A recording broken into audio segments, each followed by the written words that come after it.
Good morning, everybody. I'll be discussing one GI case. Uh, this 61-year-old gentleman, of course, chronological age was 61, but physiologically absolutely fit, with performance status of 1, presented with bleeding PR and for 2 months. He was having a rectal mass on PR examination of 4 centimeter from anal verge, extending towards anal area, and this disease was locally advanced. It was involving the mesorectal fascia, and the prostate was also involved. There were a lot of multiple mesorectal lymph nodes present, and they were significant, more than 1 centimeter or 1.5 centimeter. There was a single liver lesion of 18 by 17 millimeter in segment 4A3 overlapping, and CEA was not that high. The biopsy was such a moderately differentiated adenocarcinoma. So, as our standard protocol in oligometastatic but locally advanced unresectable rectum, we started with short course RT and then started with the chemotherapy. Short course RT is just for 5 days, so to downstage the rectum, and then we started with folfoxyri to downstage the tumor. After this 4 cycles, there was a significant response in the liver lesion. The liver lesion was almost not visible on the CT scan, but ultrasound could detect it, the post chemo changes, and then rectum had response, but still mesorectal fascia was involved. And this patient was planned for APR, SOS exenteration, and intraoperative assessment of the liver lesion, SOS metastectomy. So this patient defaulted for 2 months, a logistic issue. There are most of the time this patient who are planned for exenteration, they disappear, thinking that they will have 2 stoma. So came back again, and then because of the increasing pain in the rectal area, and then we started 3 more folfoxyri. Just want to highlight, folfoxyri will be 5-FU oxaliplatin irinotecan and obviously leucovorin combination, and this regime is usually considered in locally advanced disease to downstage the tumor.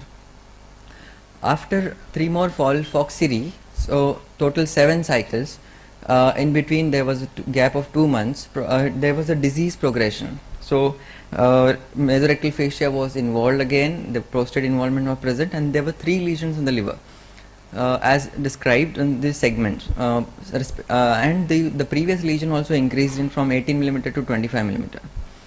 I am not sure whether you can see the lesion. So this was the lesion earlier, and this has increased from 18 millimeter to 25 millimeter, and there were 2 other lesions, probably not very clear.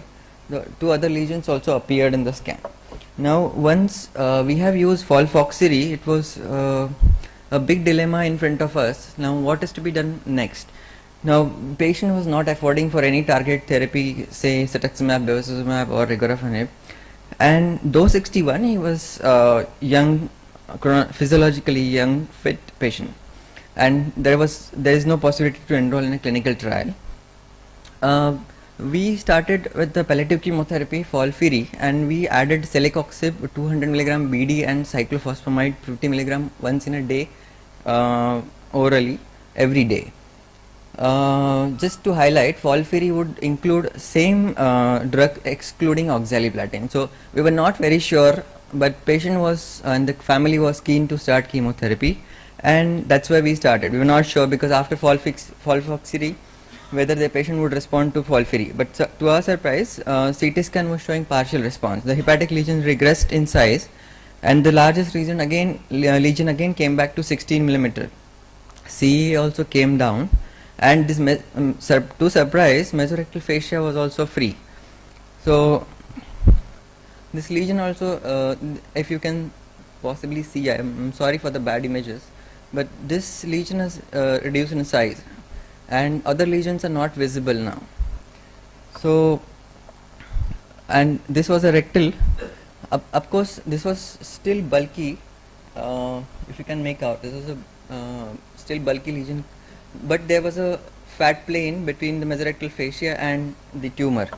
So the plan was to do a stage resection, and he underwent left hepatectomy in December 15, That was R0 section, and then we continued with our oral metronomic chemotherapy along with FOLFIRI 3 more cycle, and patient was again assessed for the rectal surgery, and again there was a continued response. So just to remind you that patient had received 7 FOLFOXIRI, progressed on that, and then 9 FOLFIRI along with our oral metronomic therapy. Patient underwent last month patient underwent APR, and the most important thing, patient was happy because he did not undergo exenteration surgery. So response to FOLFIRI after failure of FOLFIRINOX or FOLFOXIRI, which drug has worked? Cyclophosphamide has anti-angiogenic drug, celecoxib as COX-2 inhibitor, or synergism between these two drugs and our chemotherapy. So I will not go into this detail, but I was just looking into it before starting, because we are using metronomic chemotherapy in most of our GI patients who are palliative and progressed on first or second line.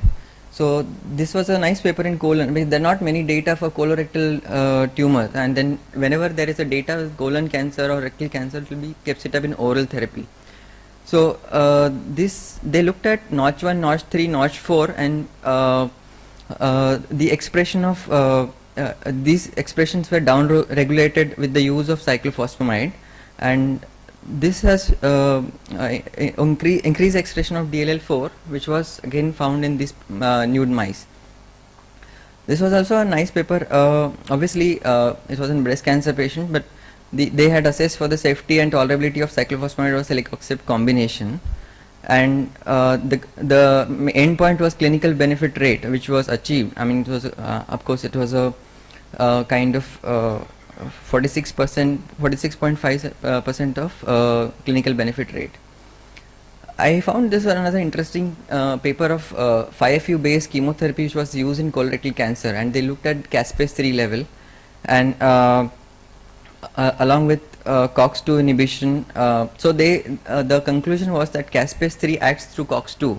So if we can inhibit COX-2, then the caspase-3 mechanism action will be downstage, and as we know, the caspase-3 is involved in progression of the disease and metastasis. And of course, this last slide of mine, the breast cancer patients with metronomic combination, again cyclophosphamide and celecoxib was used, and this was actually the doses what we use. Again, clinical benefit was considered as endpoint, and showing less toxicities and 55% of clinical benefit. This paper had used the VEGF levels at the baseline and after using cyclophosphamide. This was a phase 2 non-randomized trial. I have included this 3-4 papers in presentation because there are not many people who have looked at the colorectal cancer and capecitabine or 5FU plus celecoxib plus cyclophosphamide combination. Probably the failure of anti-angiogenic therapy alone, especially when we combine Folfox or FOLFIRI plus bevacizumab, which is anti-angiogenic drug, this over the time it fails, and then maybe in trials we see overall survival reaching up to 30 months, but there is a limitation. These are all trial setting, and not most of the patients are, because as we discussed yesterday, the basic mechanism of anti-angiogenic drug. So maybe cyclophosphamide, if we add, it might add to the benefit and the added mechanism of action to the resistance to anti-angiogenic drugs. Thank you.